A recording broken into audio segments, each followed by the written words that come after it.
Olá! Sabe, tem uma daquelas perguntas bem profundas que a humanidade se faz há muito tempo. Se a gente já viveu antes, por que não nos lembramos? É uma questão que mexe lá no fundo da nossa identidade, do nosso propósito, né?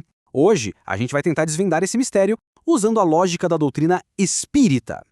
Ok, vamos mergulhar nisso. A ideia toda da reencarnação se baseia em evoluir, em aprender com os nossos erros. Mas como é que se aprende com experiências que a gente nem tem a menor ideia que viveu? Parece um paradoxo, não é mesmo? É como se a cada vida nova o placar fosse completamente zerado. Mas a gente vai investigar por que, para essa filosofia, o placar na verdade nunca é zerado de verdade. Então, vamos encarar essa grande questão. A gente vai ver que esse esquecimento não é uma falha no sistema, de jeito nenhum. Pelo contrário, é um mecanismo fundamental para a nossa evolução. Primeiro, só para alinhar o básico, a reencarnação é vista como uma grande escola. Cada vida que a gente tem é como se fosse uma nova série, uma oportunidade para progredir, tanto intelectualmente quanto, e aqui é o mais importante, moralmente. O objetivo final seria a perfeição. Mas claro, isso nos traz de volta à nossa pergunta principal. E é aqui que entra a principal objeção. Se não há lembrança das falhas passadas, como alguém pode ser responsabilizado por elas? Parece que cada existência é a primeira, que o aprendizado tem que começar do zero de novo. Como é que se concilia isso com a ideia de justiça divina? A resposta para isso, olha, é surpreendente e muda toda a perspectiva sobre o esquecimento. A doutrina espírita propõe algo interessante, que o esquecimento não é uma perda, mas sim um véu providencial, quase como uma bênção, uma ferramenta que foi cuidadosamente planejada para o nosso próprio bem. Ou seja, em vez de ser um defeito, é uma funcionalidade deliberada do sistema. E essa análise ela vem direto das obras de Allan Kardec, que lá no século XIX codificou os princípios dessa doutrina. Nessas obras, o conceito é definido de uma maneira bem formal e específica.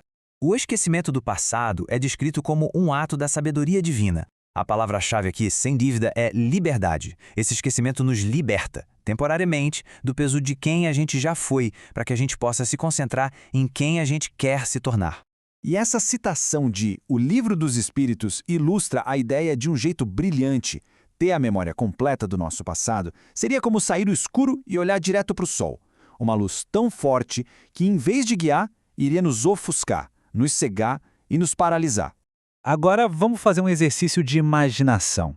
E se não existisse esse véu?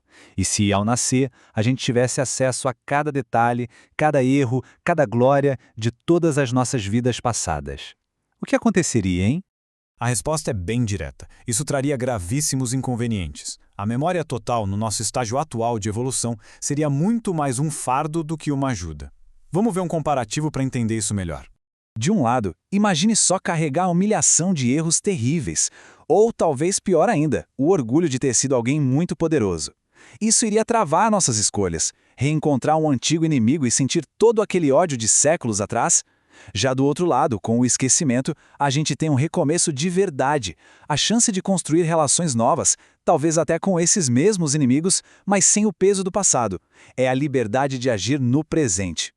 E aqui está o ponto crucial. Muitas vezes a gente renasce perto de pessoas com quem temos dívidas. Sabe, pessoas que a gente prejudicou ou que nos prejudicaram. O objetivo é a reconciliação. Agora, se a gente lembrasse de tudo, como seria possível perdoar e conviver com um carrasco de uma vida passada que hoje é, sei lá, nosso filho, nosso irmão, um colega de trabalho? Seria socialmente insustentável?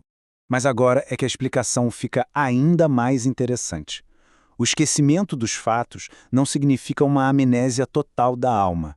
A memória dos eventos específicos vai embora, mas a sabedoria que a gente tirou deles, a lição aprendida, essa sim, permanece com a gente, de forma intuitiva. Ninguém começa do zero.